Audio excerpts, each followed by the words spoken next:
Aku tahu adik aku, dia orang baik, nggak pernah macam-macam, nggak pernah minum, nggak pernah obat-obatan. Baby itu emang teman dekatnya sama korban, cuma korban, cuman waktu pas posisi adik aku tuh kan orangnya baik, gak pernah neko-neko, selalu nasihatin teteh. Pas kena dia,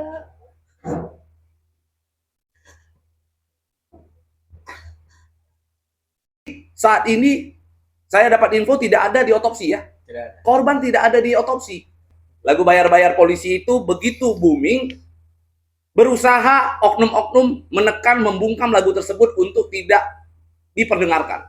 Tapi begitu kejadian seperti ini, penyidik tidak bisa berbuat apa-apa. Karena korban tersebut berhasil keluar, malah diteriakin begal oleh Feby, oleh seseorang yang ditangguhkan oleh pihak penyidik. Ini video di mana jejak darah sepanjang tembok itu masih terlihat jelas. Dan itu arah keluar. Ditemukan bahwa Dibo almarhum itu masih keadaan perawan, betul ya? Sebab kematian itu salah satunya adalah bukan penyakit menular. Padahal menurut saya ini sudah jelas ini adalah adanya dugaan tindak pidana pembunuhan.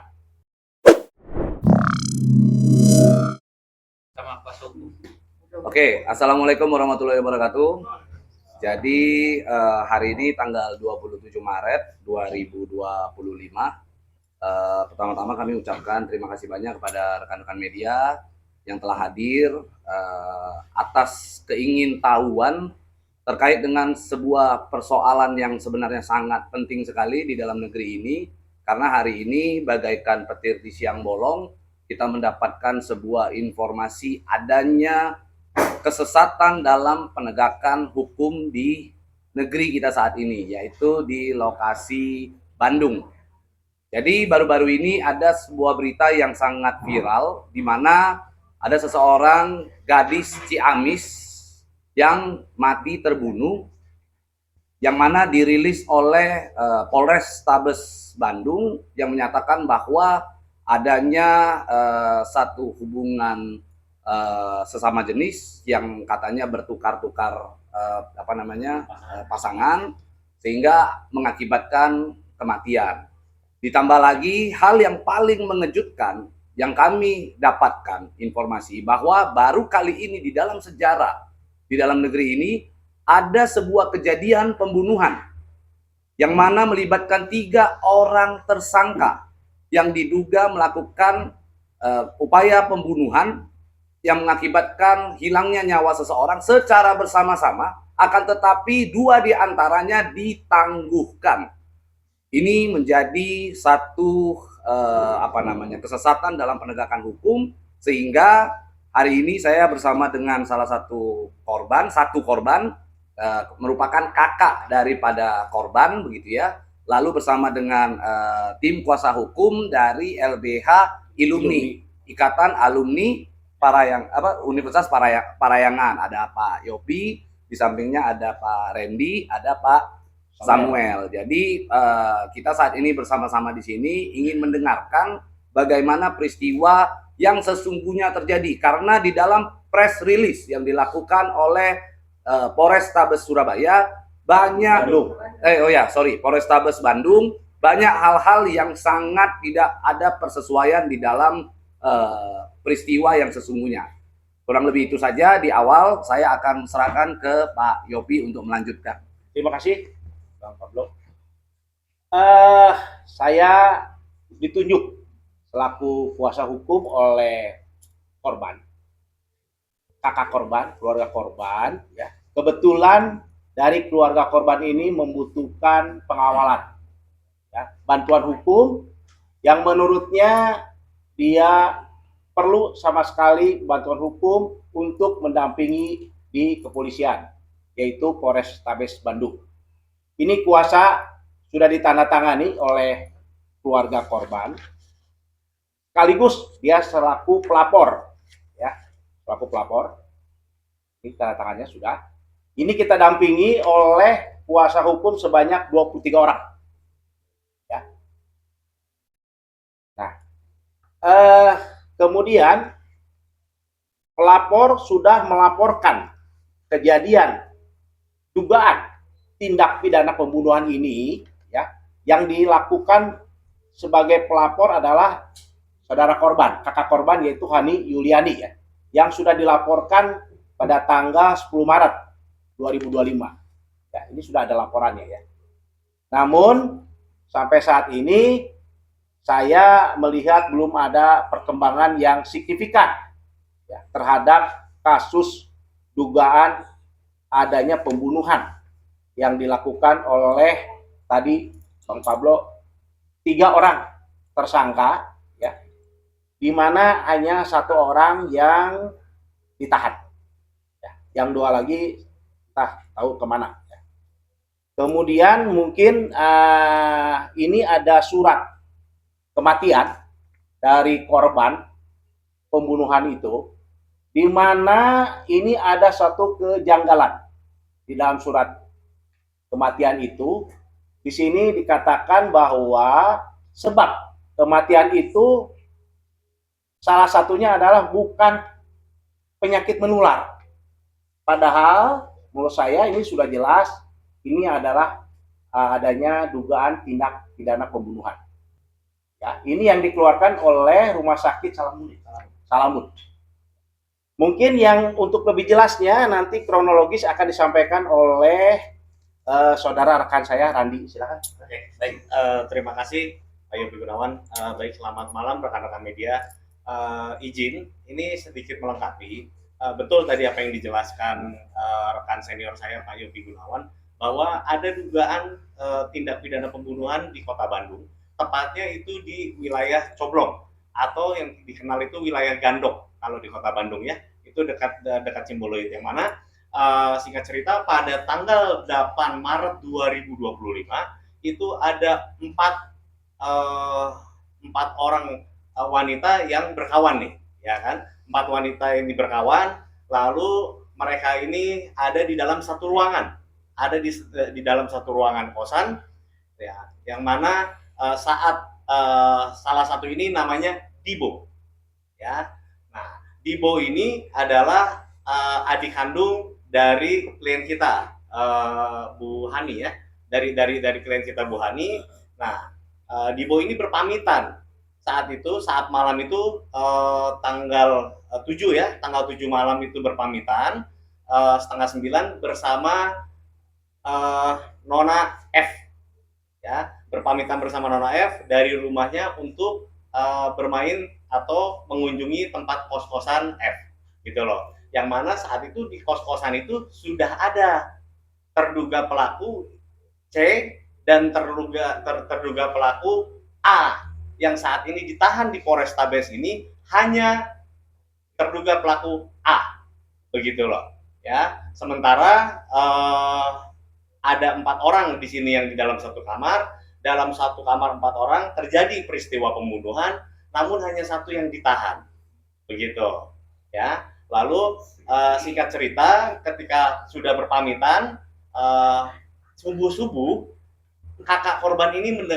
mendapat berita dari F bahwa korban sudah kesulitan bernafas dan korban saat itu sudah berada di Rumah Sakit Salamun, gitu loh. Saat didatangi, ditanya oleh kakak korban, ini kenapa Dibo bisa begini, ya. Di situ kakak korban melihat ada luka tusuk di leher, itu vital, ya, itu vital di leher. Lalu penjelasan dari terduga 3 pelaku ini adalah Dibo ini dibegal katanya, begitu loh, dibegal.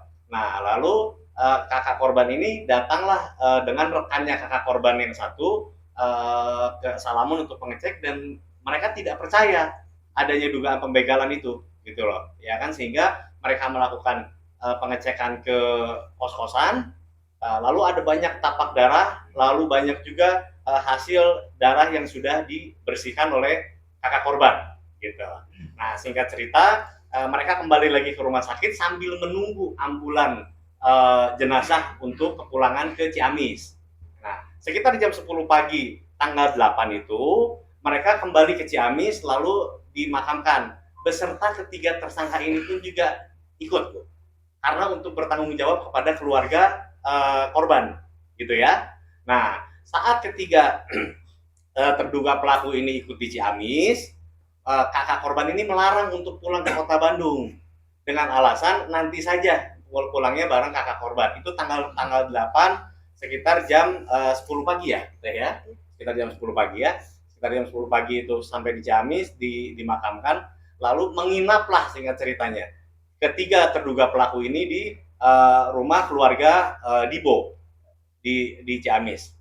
Dalam malam pertama menginap itu terjadilah nih. Ini yang bisa mengungkap kenapa sampai A ini ditahan kepolisian.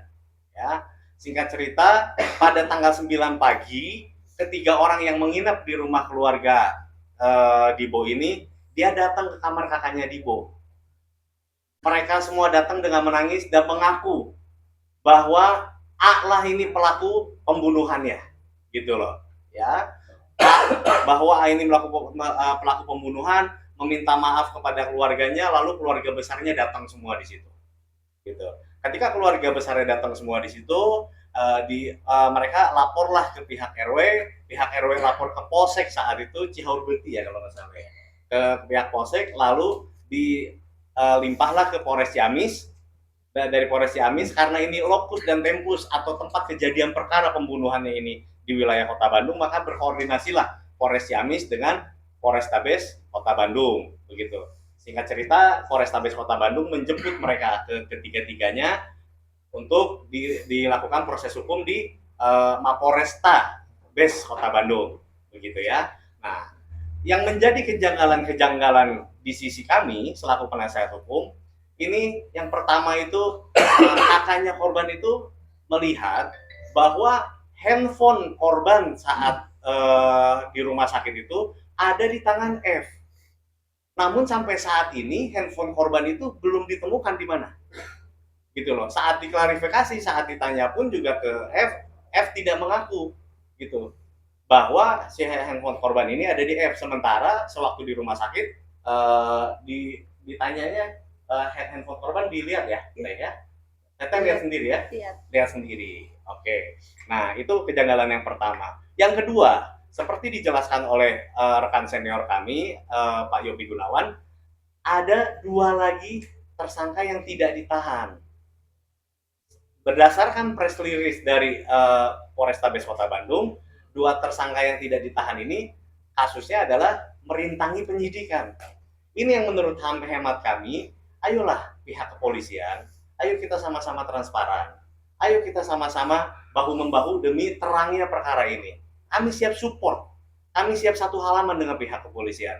Yuk kita kumpulkan pasal-pasal yang sedang berserakan, gitu loh. Karena ini kejadian tanggal 9, datang ke kami pun tanggal 19, begitu ya. Sehingga ya kami selaku kuasa hukum hanya bisa berbicara masalah data, begitu loh. Bahan-bahan keterangan itu pun juga kami kumpulkan atas pengakuan-pengakuan si korban, atas pengakuan-pengakuan terduga pelaku, itu pelaku C itu membuang barang bukti.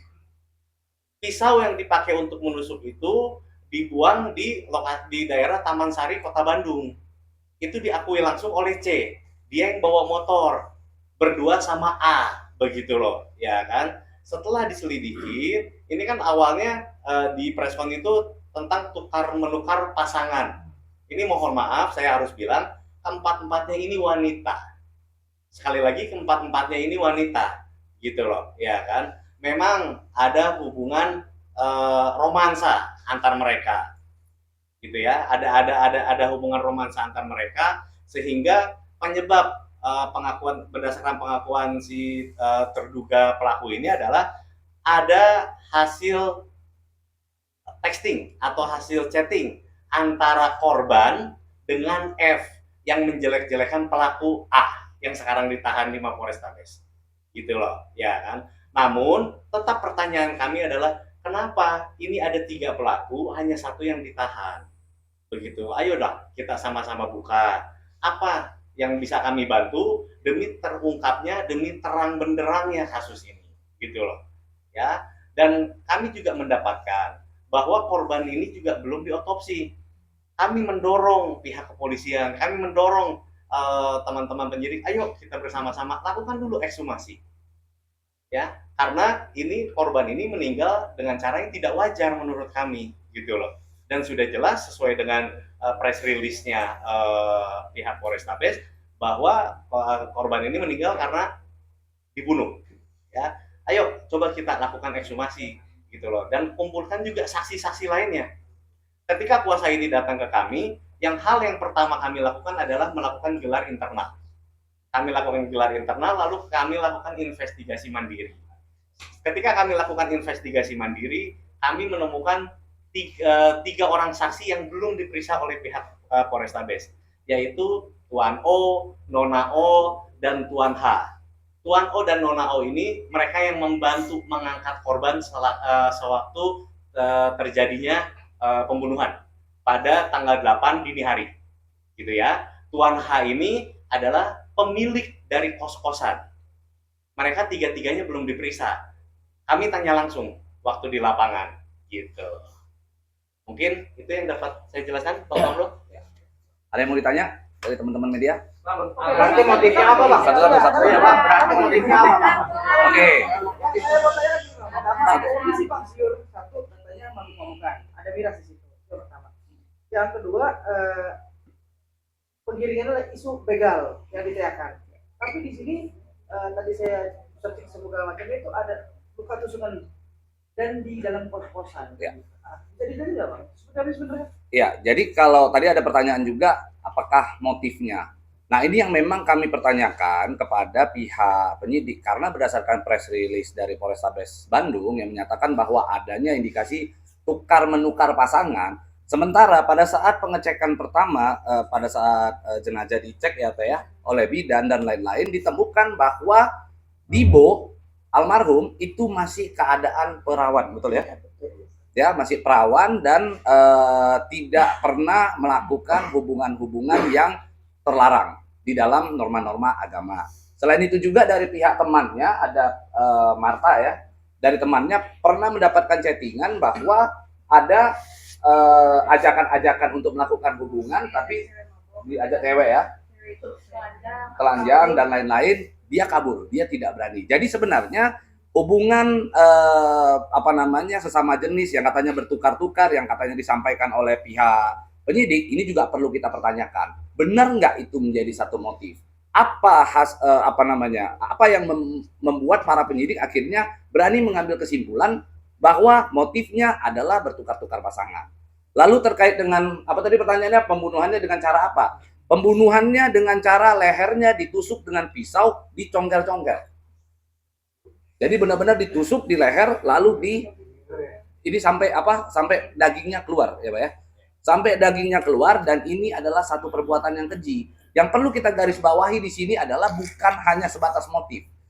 Justru yang harus kita pertanyakan adalah motif penyidik yang akhirnya dua pelaku yang jelas-jelas melakukan perbuatan dugaan pembunuhan tersebut ditangguhkan atau tidak ditahan.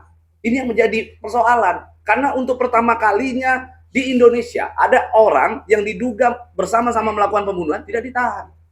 Kita bisa ambil contoh kecil, kasus Ferdi Sambo dulu. Putri Candrawati, dia tidak melakukan pembunuhan, dia bahkan di ruangan yang terpisah. Dia hanya katanya menyampaikan bahwa dirinya dilecehkan oleh almarhum Joshua, tapi akhirnya dia juga ditetapkan sebagai tersangka, ditahan. Padahal beda ruangan. Ini di ruangan yang sama. Dan bayangkan, kos-kosan itu adalah kos-kosan Saudari Feby. Saya sebut namanya saja, jadi saya tidak menggunakan inisial. Saudari Feby. Yang ditangguhkan oleh penyidik. Pisaunya juga adalah pisau milik daripada Saudari Feby. Ada di dalam kos-kosan itu. Sehingga kenapa alasan penyidik menangguhkan Saudari Feby? Ini yang sebenarnya harus di-highlight oleh teman-teman media. Begitu. Ada lagi? Oke, Pak, yang ini kan terus saya lagi pada nanya juga, ada kabarin.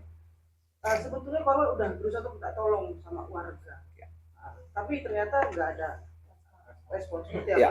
Jadi memang ditemukan bahwa adanya sebuah upaya dari korban untuk melarikan diri. ada video yang jejak tangannya di tembok. Jadi ada kelihatan dan memang kami menduga bahwa korban sempat berupaya kabur. Ini nih, maaf. Ini Pak. Nah, ini jejaknya, ini kelihatan jelas. Tuh, ini video di mana jejak darah sepanjang tembok itu masih terlihat jelas. Dan itu arah keluar. Nah, setelah korban tersebut berhasil keluar, malah diteriakin begal oleh Feby, oleh seseorang yang ditangguhkan oleh pihak penyidik. Masa orang yang sangat berperan penting, yang mengakibatkan seseorang meninggal dunia itu, ditangguhkan oleh pihak penyidik? Dan dengan alasan bahwa orang-orang yang ditangguhkan tersebut, orang-orang yang tidak ditahan tersebut, karena tidak terlibat dalam pembunuhan. Katanya karena mereka dilekatkan pasal 221, yaitu merintangi penyidikan. Bagaimana jalan ceritanya? Justru kalau kita mau bicara merintangi penyidikan, kalau benar mereka merintangi penyidikan, maka hari ini ketika mereka tidak ditahan, mereka berpeluang besar untuk melakukan perintangan penyidikan jauh lebih besar. Maka kami meminta agar Polrestabes segera menahan mereka. Ada indikasi sesuatu nggak? Cuma kenapa yang banyak janggal ya, dari kematian dan segala macam. Ada indikasi tertentu guys, itu ada orang dalam atau apa? Kalau indikasi tertentu kami tidak berani berasumsi, oke? Akan tetapi saya cuma hanya ingin berpesan kepada pihak penyidik ini secara pribadi dari saya, bukan dari kuasa hukum, bukan dari korban. Jangan lagu bayar-bayar polisi, kan ada ya? Lagu bayar-bayar polisi itu begitu booming, berusaha oknum-oknum menekan, membungkam lagu tersebut untuk tidak diperdengarkan. Tapi begitu kejadian seperti ini, penyidik tidak bisa berbuat apa-apa.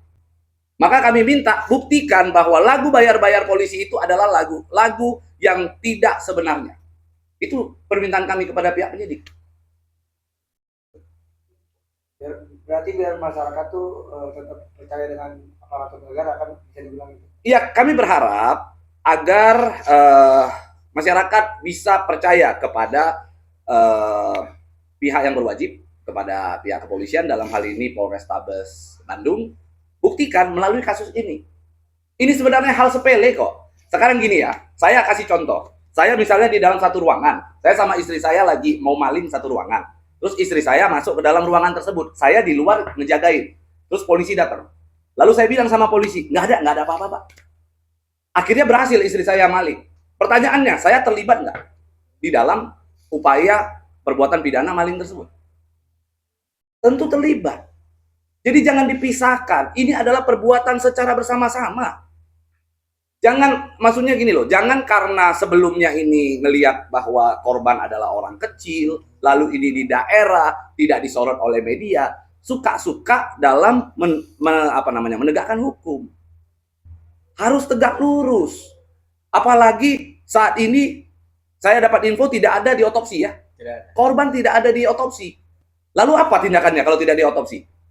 Maka kami mendorong agar Polrestabes lakukan ekshumasi. Lakukan penggalian terhadap kubur, otopsi ulang.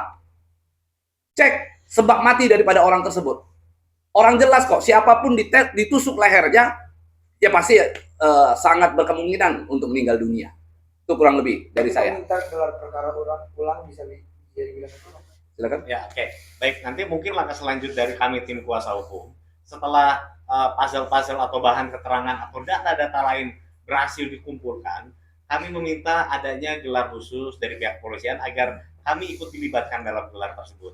Ya, dengan tujuan sekali lagi, kami tim kuasa hukum ingin bersinergi dengan pihak Polres, ingin bersinergi dengan pihak kepolisian. Ayo kita sama-sama bergandeng tangan demi terungkapnya terangnya kasus almarhum Gibo. Ya. Bang, ini kakaknya Bang ya, berarti Bang ya? Ini kakaknya, coba. Boleh tanya ini Bang. Silakan. Korban sendiri dengan pelaku itu hubungannya apa, Kak? Boleh tahu nggak?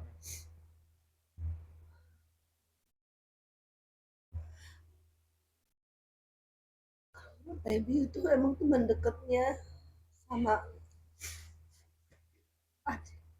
korban.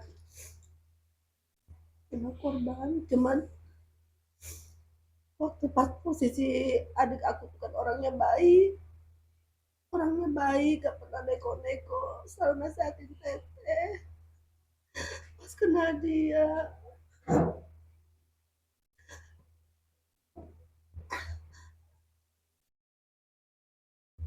Oke, mungkin mohon izin ya teman-teman ya, karena klien kami pun juga saat ini masih dalam masa kedukaan.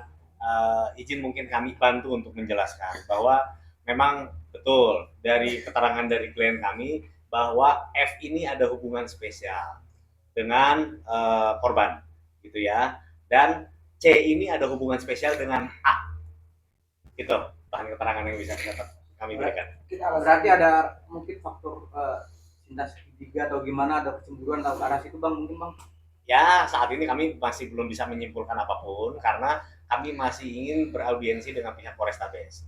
Yang mana memang harusnya jadwalnya kemarin, namun pihak penyidik langsung konfirmasi ke kami, tim kuasa hukum, pihak penyidik itu lagi berhalangan sehingga dijadwalkan ulang pada hari Jumat. Gitu loh, untuk audiensi antara tim kuasa hukum dengan tim penyidik. Kami harap dan kami rasa tim penyidik pasti bisa bergandengan tangan dengan kami demi terungkapnya kasus ini ya, Pak Direktur ya. Bang, berarti penegasan sekali lagi bahwa dua tersangka ini masih bebas bergerak di luar Ya. dan bisa saja tidak untuk menghilangkan segala sesuatu. Ya itulah yang kami takutkan dan itulah yang kami khawatirkan lah ya. Itulah yang kami khawatirkan, makanya kenapa Bang Pablo segitu kencangnya sebagai penggiat hukum, segitu kencangnya membantu kami semua di sini selaku praktisi hukum ya Bang ya. Tentunya kami mengkhawatirkan pasal yang diterapkan ini perintangan penyidikan ini sesuai dengan press release ya, sekali lagi sesuai dengan press release dari Polrestabes ya. Kami mengkhawatirkan justru dengan diterapkannya pasal ini dan ditangguhkan, kami takut takut hilang barang-barang bukti lainnya gitu loh. Seperti contohnya handphone korban pun sampai detik ini belum disita oleh pihak polisian. Nah ini yang kita takutkan. Padahal jelas-jelas handphone korban itu ada dipegang oleh saudari Feby pada saat di rumah sakit ya Teh. Dipegang oleh saudari Feby. Kelihatan bahkan saat ini kalau kita cek TikToknya Dibo sendiri masih sering aktif ya. Masih sering aktif. Dan terakhir detik-detik Dibo mohon maaf meninggal dunia, itu 3 orang tersebut masih sempat menggunakan TikTok daripada Dibo untuk melakukan live, betul ya Teh? Dan itu dilihat oleh banyak orang. Sehingga sangat jelas sekali, sangat terang sekali bahwa ketiga orang tersebut diduga melakukan pembunuhan tersebut secara bersama-sama. Dan ini untuk informasi kepada teman-teman. Saya banyak ngobrol dengan Teh Hani selaku kakak daripada Dibo. Beliau menyampaikan bahwa Dibo tersebut adalah orang yang sangat baik. Dibo tulang punggung daripada keluarga. Dibo jual gorengan untuk menghidupi keluarga. Bahkan Dibo sempat menjadi ART, asisten rumah tangga untuk menghidupi keluarga. Sehingga janganlah kita biarkan orang yang memang sebagai tulang punggung keluarga, orang anak yang baik, lalu di framing sedemikian rupa, apalagi yang memframing tersebut adalah pihak penyidik. Tugas daripada penyidik, lakukan penegakan hukum. Siapa yang diduga melakukan sebuah tindakan pidana, tangkap tahan. Jangan malah mencoba untuk melakukan framing kembali gitu. Dan sekarang kami juga menduga sejumlah orang gitu ya, yang mungkin perlu diperiksa juga secara intens. Misalnya, salah satu pemilik daripada kos-kosan tersebut. Jadi, di kos-kosan ini, Feby menyewa di situ. Tapi pemilik daripada kos-kosan tersebut ada seseorang yang berinisial H. Mungkin perlu untuk diperiksa juga. Bagaimana sepengetahuan dia, karena di sana tidak ada orang yang ngekos. Yang ngekos cuma ada 1 orang ya. Ya, betul. Hanya ada 1 orang. Bahkan Feby tinggalnya bukan di situ. Feby itu rumahnya dekat itu. Ngapain ngekos di situ? Coba bayangkan. Jadi Feby tinggal bukan di tempat kos-kosan yang tempat kejadian pembunuhan tersebut. Feby tinggalnya justru di luar daripada itu. Dekat, jaraknya sangat dekat sekali. Mungkin mohon maaf kepleset nyampe. Lalu kok bisa gitu loh, mereka melakukan perbuatan tersebut di sana gitu ya. Lalu mengatakan bahwa itu adalah kos-kosan Feby. Ngapain dia ngekos di situ sementara rumahnya dekat situ? Berarti kan dugaan. aku tahu adik aku. dia orang baik, nggak pernah macam-macam, nggak pernah minum, nggak pernah obat-obatan.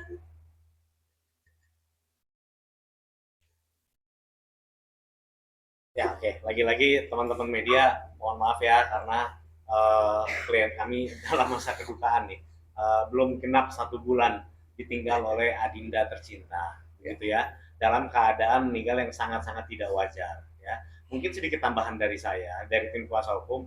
Ayo tim kepolisian juga, kami belum melihat nih tentang FAIR atau visum et repertum. Ya, apa itu visum et repertum? Itu ketika korban itu dilarikan ke rumah sakit, ya kan, kami belum terima nih data dari rumah sakit bahwa adanya luka tusuk berapa senti gitu loh, ya kan, sehingga itulah nanti patut diduga seperti kata Bang Pablo menyebabkan hilangnya nyawa Dibo gitu loh, ya, kedalamannya berapa gitu loh, ya, dan juga barang bukti seperti pisau, ya, seperti gagang pisau yang katanya sudah dipatahkan, dan berdasarkan pengakuan C itu dibuang di daerah Taman Sari di semak-semak gitu, ya. Itu sih tambahan dari kami. Ya. Selain itu ada tambahan juga bahwa kita menyimpan 1 buah rekaman ya, ya. Ada 1 buah rekaman yang ini rekaman tersebut perlu untuk diungkap nantinya, di mana di dalam rekaman tersebut jelas sekali saudari Feby itu sempat mengatakan permisi untuk balik ke ke kosan untuk membersihkan darah. Katanya disuruh bapak kos ya, disuruh bapak kos. Maka bapak kosnya juga harus diperiksa. Semua harus diperiksa. Jangan main-main. Ini adalah sebuah kejadian di mana seseorang hilang nyawanya akibat ulah dari segelintir orang. Jadi jangan sampai ini dijadikan main-mainan. Gitu. Gak ada. Mau lihat ininya? Ada video lokasinya? Suasana kosan. Mohon maaf ya, itu tempatnya kayak kurang lebih kayak gudang-gudangan begitu. Coba.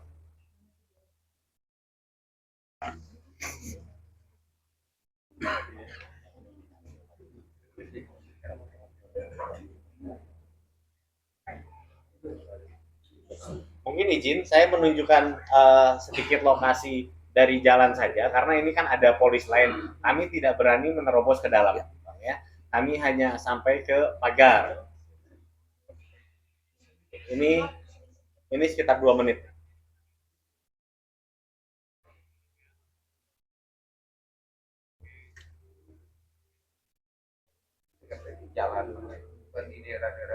Ini pas pinggir jalan banget kos-kosannya. Tapi masuk gang ke dalam gitu.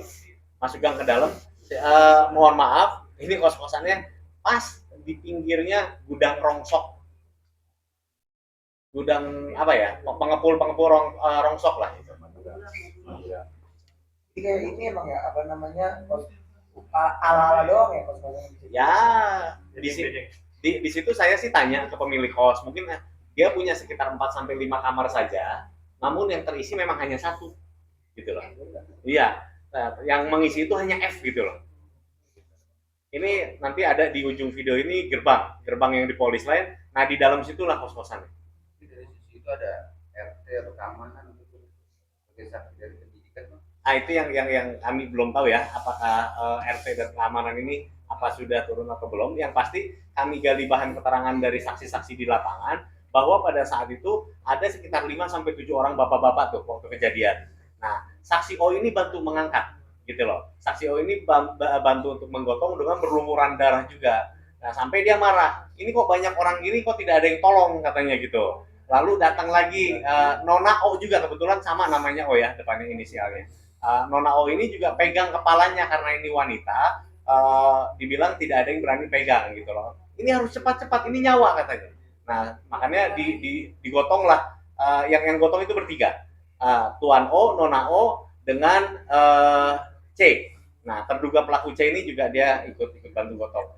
F dan A, dia duduk di depan rumahnya siapa yang punya kontrakan, Tuan H.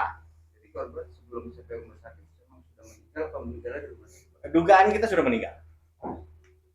Dugaan kita sudah meninggal di tempat. Gitu. Oke. Ya. Oke. Oke, sip ya. Thank you.